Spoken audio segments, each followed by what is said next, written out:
Welcome to another edition of Global Conversations with Regis Tremblay, coming to you from beautiful and historic Yalta in the Crimea of the Russian Federation.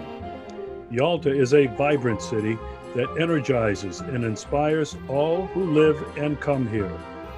Young and old relish this historic and beautiful place located between majestic mountains and the Black Sea. Welcome to another edition of Global Conversations. My guest tonight is Vladimir Kozin. Vladimir, welcome back to the show. Thank you very much for your very kind invitation. Well, it's always a pleasure to have you on the show. We have some really important new developments to talk about. First of all, under the Biden administration, in terms of the New START treaty, are things going to be the same or will they change? Yeah, well, it's a very good news that today Washington and Moscow have exchanged instruments of ratification of a special agreement related to the extension of the New START for the next 5 years term. It's a very good signal. It's a very positive move, long awaited and welcomed all over the world, not only in Moscow or in Washington, or by us, Regis. It's a real opportunity to move further along arms control process, which has been stalled completely during the Republican, the Donald Trump administration. But it's only first step because we are still having 11 unresolved issues in the arms control sphere between our two great nations. So we have to move further on down this road on arms control and disarmament, especially in the missile defense and nuclear forces. We have to also tackle nuclear strategies, especially the previous NPR or Nuclear Posture Review signed by the Trump administration in February 2018. Mr. Joseph Biden has not enacted his own NPR, and we are still waiting for this moment to arrive. But nevertheless, it's a very good start, and we have, after this, to tackle another START treaty. While the New START in Russian political vocabulary is called START 3, so we have to move to START 4 during this added 5 years term. Regis? Okay, Vladimir, I have to ask you a couple of very important questions. Number one, does this mean that the New START has now been extended officially? Oh, yes. Since February the 3rd, Moscow time, the New START has been officially extended by the next 5 years term. That means by February 5th, 2026. Wow. I mean, extended in all its current form, with all political declarations, protocols, statements, etc., etc. Nothing has been changed. It was automatic prolongation or extension. Regis? Wow, that's really big news, and this is just occurred today. So what happened?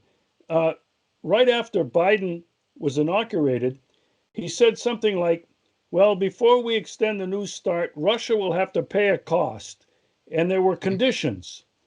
And then a little while later, it seemed like there were no more conditions. So Mhm. this has been very confusing to a lot of people, I think, all over the world. I see. So, so uh, it's good news that it has been extended unconditionally, no conditions to extend it for 5 years, correct? You're absolutely right, Regis. No preconditions, no extra conditions. So it was extended per se, as it is, without any linkages, artificial notes, artificial statements, or recommendations, or whatever. Okay? Okay, so according to you and Russia, this is very, very good news. Yes. And so negotiations will continue to iron out some 11 conditions that you talked about. Mhm. Should we be hopeful that those conditions can be resolved, or are those more threats that the United States is holding over Russia? Unfortunately, my dear friend, we still have not heard any clarification from the American side what will be going on with the rest of arms control issues or problems, because we still are not aware what the current US military political administration is going to do with the US tactical nuclear weapons still deployed on the European continent and in the Asian part of Turkey. We still do not know what Washington thinks about a potential limitation on the uh, missile defense system, because some of them, as we all know, are deployed in the areas adjacent to the Russian territory. In Romania, it's operational, BMD, or missile defense site, better to say, because BMD is omitted, is deleted from this acronym, because the current US missile defense shield can protect the US territory and the territory of its NATO allies from ballistic missiles, from cruise missiles, and in the future against hypersonic weapons as well. So it's a three-headed gimmick to be used by the U.S. side. And outer space, for example, still we do not know what will be the stance of Mr. Joseph Biden as the president and as the commander in chief of the United States Armed Forces concerning space sphere, because Donald Trump ushered in a specific approach to the space while declaring that it will be the exclusive domain of the United States of America, full stop. And second, it will be the area of war fighting operations. So both is not good, and both are not acceptable to the rest of the world, not only to the Russian Federation. Wow. All right. So let's segue to something that's very much related to this. We have a new Mhm. presidential administration. Um, let's talk about U.S. Russia relations under the Biden administration going forward. And this in light of many of his new appointments to the administration who are former, should I say, war hawks from the Biden administration, including the infamous Victoria Nuland, Mhm. who, with Joe Biden, orchestrated the coup in Kiev in 2014, known as Maidan 2014. To me, Exactly. this does not bode very well for the future. But what is the interpretation in Russia, and what is your interpretation? Well, the interpretation both in Russia and my own interpretation, my personal view, is that appointment of such personalities into the highest echelons of the United States government will erect obstacles en route building up better relationship between our great nations and between our rank and file people. Because look, soon after the inauguration day, January 20th, Joseph Biden sent two guided missile destroyers, namely Porter and Donald Cook, into the Black Sea area. They're not as simple destroyers.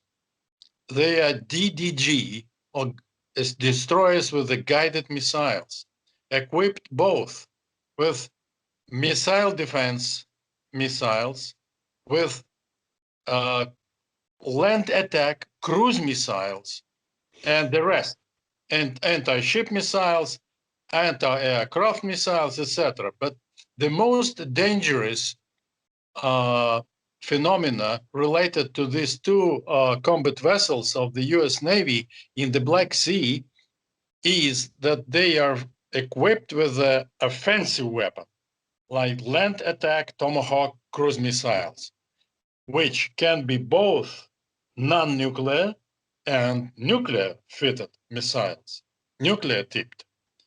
And this is very harmful because their firing distance permit them to hit Moscow and the heart of the Russian Federation, the central regions of my country.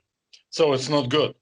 Just imagine, Regis, if Russia sent two guided missiles equipped with cruise missiles like Tomahawk, equipped either with conventional warheads or nuclear warheads, sent to the Gulf of Mexico, very close to Florida, on a routine permanent mission to stay 21 days, as it is permitted by the Montreal Convention related to the Black Sea area. But they, due to rotation, they can stay indefinitely, replacing one combat vessel by the other one, so permanently, constantly. And it is still regarded by the Russian Federation as the imminent threat to our national security and our national defense. And I'm very much surprised that while Mr. Biden, today we exchanged instruments of ratification of the extension of the New START at the Russian Foreign Ministry on Smolenskaya Senaya Square 32, so it became a reality extension, but at the same time, it coincided with the dispatching of these powerful combat vessels like Donald Cook and Porter. And by the way, they have foreign home port in Spain, in Rota, in the Cadiz province, the southern part of Spain. So there are four of them, actually. And these four ships, two of them are now in the Black Sea area. Two of them are probably in Rota naval base. They can very quickly swift and move and sail to the Mediterranean Sea and later on to the Black Sea, very close to Ukraine and to the Russian Federation, etc., etc. So it's a very unlucky moment. The second very bad signal, which is coming from Washington during the current US administration, is that the current US president wanted to impose extra sanctions against the Russian Federation concerning the Nord Stream 2 pipeline, gas pipeline, stretching from the mainland Russia across the Baltic Sea underwater, and then going into the German territory near Greifswald. So why again? It's a no competition, no fair trade, no fair business in the violation of the World Trade Organization rules and practices. We do not care if the United States government will sell gas, its own gas, to European Union member states. It's up to you to decide. You are a sovereign state. We will never impose sanctions against the United States government simply because you would like to send your gas to European nations. But why, again, this sanction mania, economic sanctions mania against the Russian Federation, only for the fact that we are selling natural gas to many European nations, and they accept them, and they are lucky because our gas is cheaper than the gas, liquefied gas sold by the United States on special sea tankers. We called gas holder. I don't know if it is proper name in English, proper word, proper term, gas holder, gasgolder. Yeah. So, and Navalny case, you know, he was imprisoned. He is culprit. He's gangster. He cheated many people, and the French company La Roche, and was sentenced 2 times, but not directly. It was a very rare phenomena that for the 2 trials, 2 courts sentenced Mr. Navalny. Just what is the proper word? Not actually, but staying at home, not in prison, not behind prison bars. House arrest. House arrest. House arrest. Yes, house arrest. Yes, домашний areст. And nowadays, the Moscow City Court has outlined that Mr. Navalny is responsible. Is responsible for 2 frauds, and instead of staying at house arrest, he will go to prison because he violated his house arrest conditions more than 50 times. 50 times. It's impossible to have it in the United States, as I imagine. I have never been imprisoned in the United States. Just my imagination that it is impossible.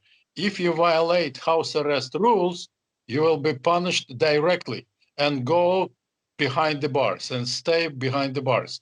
No just remorses and no just pardons, etc., etc. So, Regis, please go in.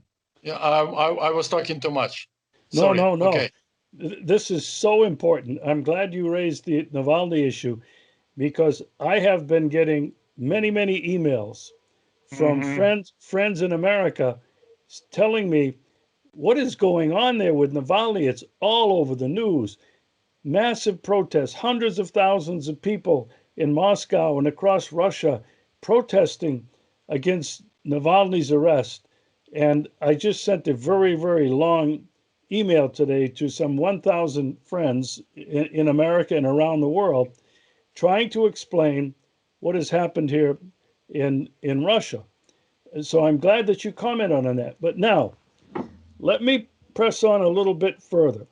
In addition to the 2 Aegis destroyers that sailed into the Black Sea, in addition to this hybrid war that America is conducting against Nord Stream 2 with sanctions and terrible propaganda, in addition to the propaganda they're spreading about Navalny, it's all lies. There were 2 other incidences and we talked a little bit about this in our email correspondence.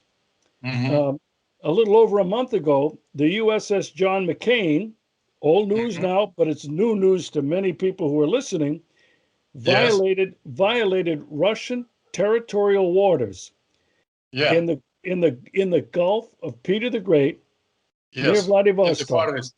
Yeah. Right. And 2 days later, the United States fired two missiles from Romania into the Black Sea. Yeah. Now, as you know, I have been in Yalta now for almost a year, and Mhm. Yalta is on the Black Sea.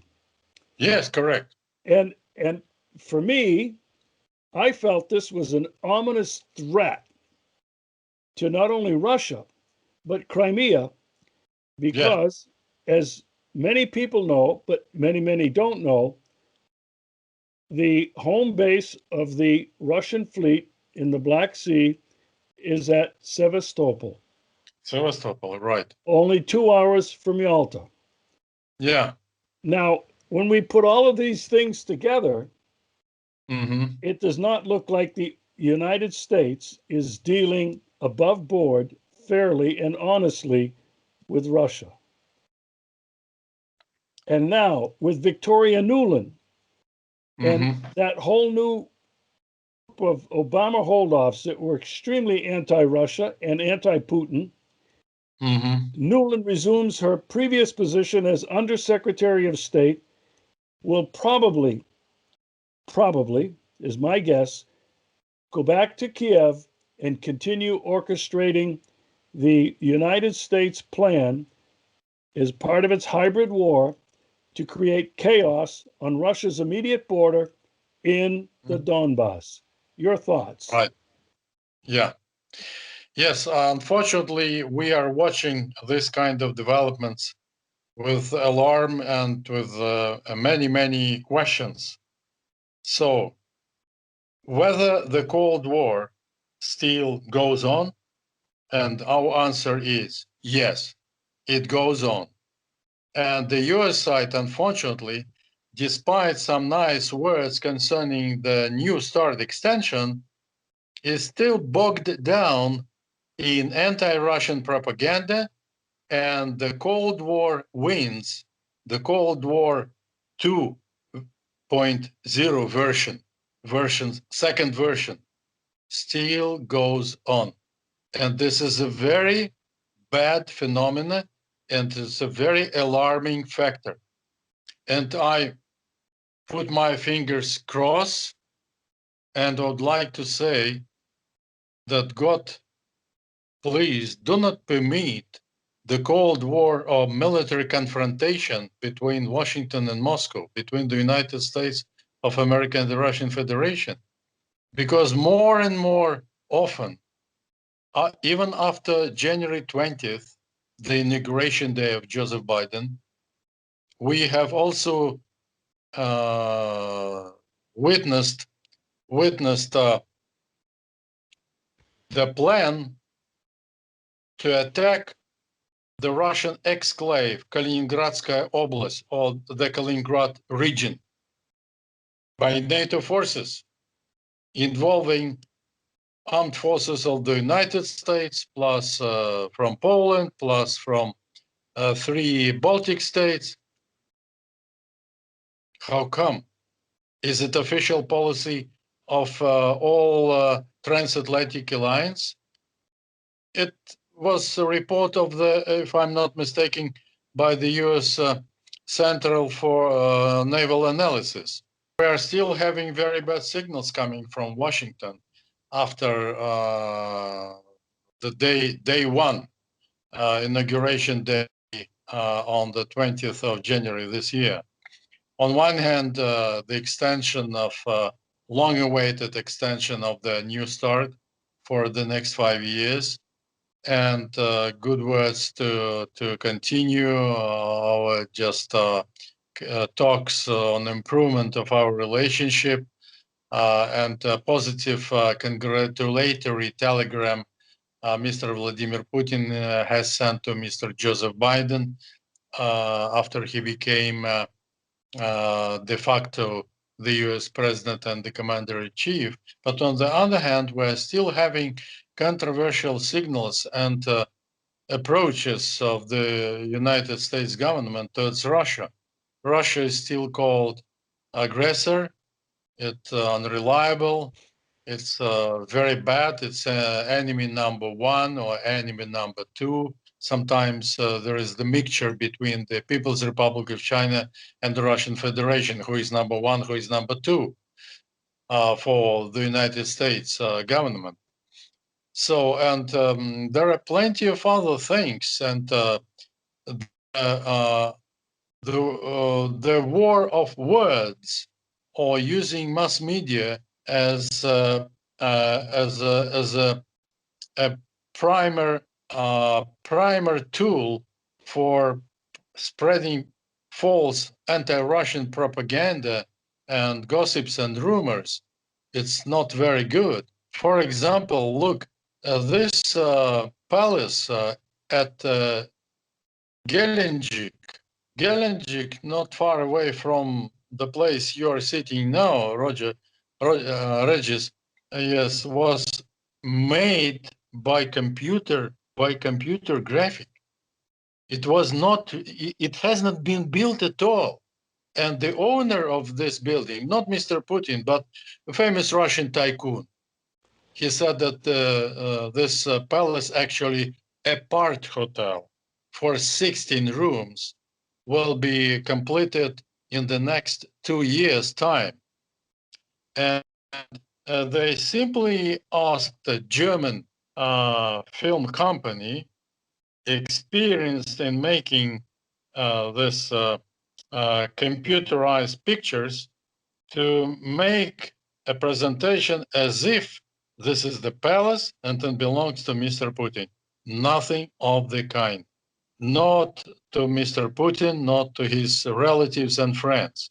The owner of this building made a press and TV interview and explained who is the head of the ceremonies. Look, there are so many mistakes. Like in this film, a German company which shared this film with Navalny, and Navalny distributed this on his behalf. There is a library, a nice picture of library full of foliants, a nice hall. They attributed this library to this palace of Mr. Putin in Gelendzhik. But when our filmmakers and mass media people discovered it was the library in the Prague National Library, a picture borrowed from the internet and emplaced. The most laughable story is that on the front of the iron gate leading to this palace, which I stress specifically, has not been completely constructed, the central front gate, iron gate, with the alleged Russian state emblem. But you know, on the Russian state emblem, there is a double-headed eagle with the spreading wings and two heads. One is looking to the east and one to the west. And there is, in the heart of it, there is a Saint George killing dragon. But on that Russian state emblem on the gate in this film was a national emblem of Macedonia or Croatia, I don't know, with a lion in the center. We do not have lions in our state insignia. It's laughable. It's unprofessionalism. It's a mistake of a school girl or school boy of the first year class, of the first year form. Laughable, absolutely. So, and this person would like to proclaim himself as the president of the Russian Federation, but he will ruin everything. He will destroy Mother Russia completely. If his theft If he is a robber, he will be a robber till all his life, all the rest of his life. Yeah, well, Regis, come on. I am very concerned that this Mr. Navalny is an asset of the CIA, MI6, United States State Department. There's no doubt, absolutely no doubt. Now, I want to go to something that I have documented several times and twice in two of my films. What is the intent of the United States government, and what has it been against Russia? Going all the way back to the very end of World War II when President Truman, who distrusted Russia and Stalin, and I have documented the following.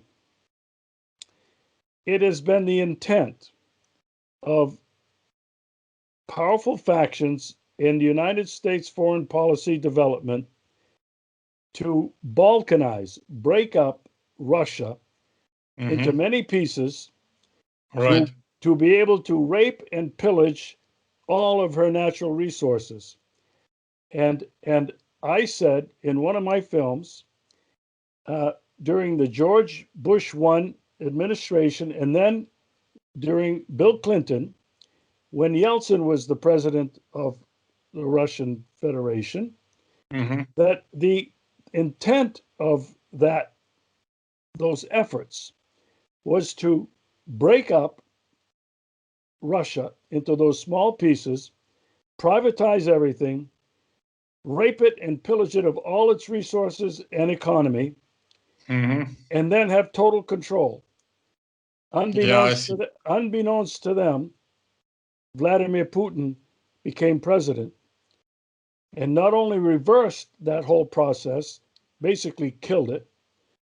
And in those 21 years that he's been in office, Russia has been rebuilt into another successful country, economically sustainable country, and an international power.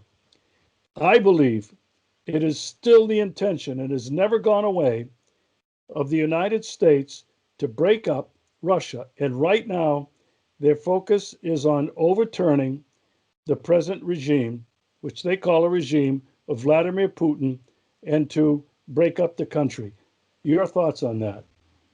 Yeah, Regis, you're absolutely right when you very colorfully described these intentions of the ruling circles, some ruling circles in the United States.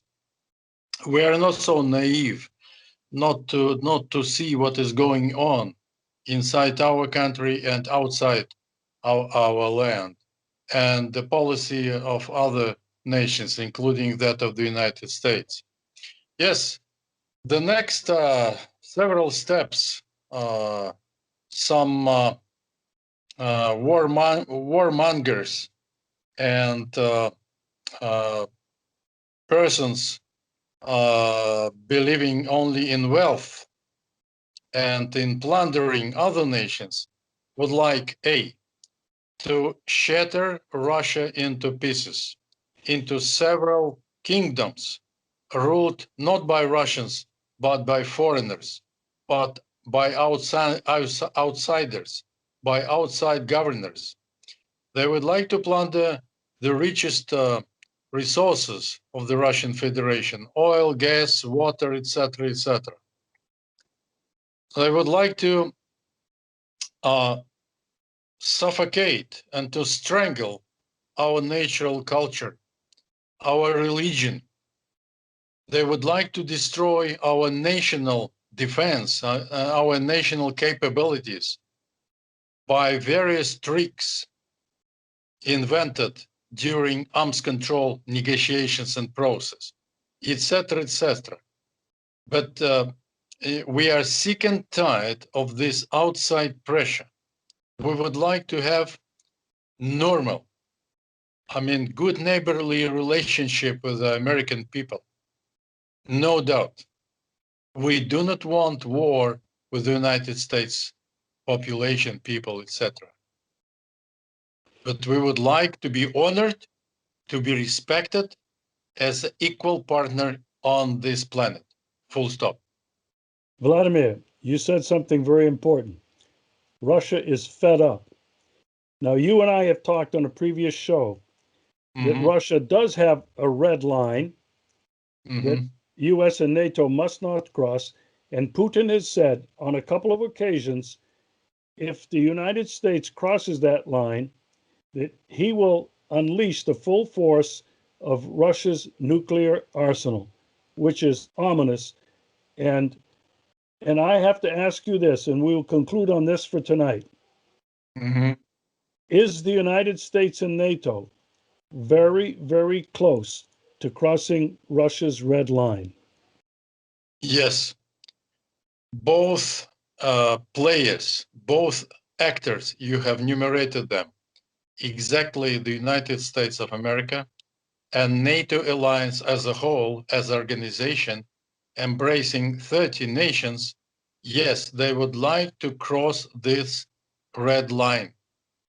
And a new story in the upcoming arms control debates between Moscow and Washington, I would like to add something else. It's a strategic non-nuclear delivery systems. Because the current US military political circles believe that conventional strategic non-nuclear delivery systems in the form of cruise missiles, sea-launched ballistic missiles, and intercontinental ballistic missiles, plus newly developed hypersonic systems can be used either together with the nuclear capabilities of the United States and missile defense system, or can be used without using nuclear weapons, but in the couple of missile defense system. Both options are very bad. They really lower down the threshold of unleashing, a global war. Nuclear or non-nuclear, conventional, non-conventional, nuclear tipped or non-nuclear tipped, hypersonic or non-hypersonic. So, as I said earlier, we have plenty of unresolved issues. They will not be resolved entirely during the first tenure of Mr. Joseph Biden as the president of the United States. I don't know whether he will stay for the second term, but it will not be resolved, all this issue, during his second term in office, if he wins next presidential election, because we are still having unfriendly relationship across the Atlantic, across the Pacific, coming from the United States government, not from the American people, but from ruling elite, ruling establishment. Military industrial complex. Yeah. That's it. Well, I want to thank you again so much. I am not very hopeful about future prospects for not only US Russia relations, US Chinese relations, and for world peace and world security. I'm not very hopeful. And I do believe in being realistic and in facing the very serious threats that are not about to go away with another American administration, in this particular case, the Biden administration. Vladimir, thank you so much. I look forward to having you back again as we try to keep up with the ongoing unfolding events in terms of the nuclear treaties and US-Russia relationships. So in the meantime, be well, and thank you so much for your efforts. Yes, Regis, well, thank you very much for your very kind words. I wish you every success, especially the strongest health capabilities and ability to overcome some difficulties, some unlucky episodes the world is confronted with. This pandemic. By the way, I became absolutely safe for you and for the audience because I have been vaccinated by using a Russian vaccine called Sputnik V. It's a joint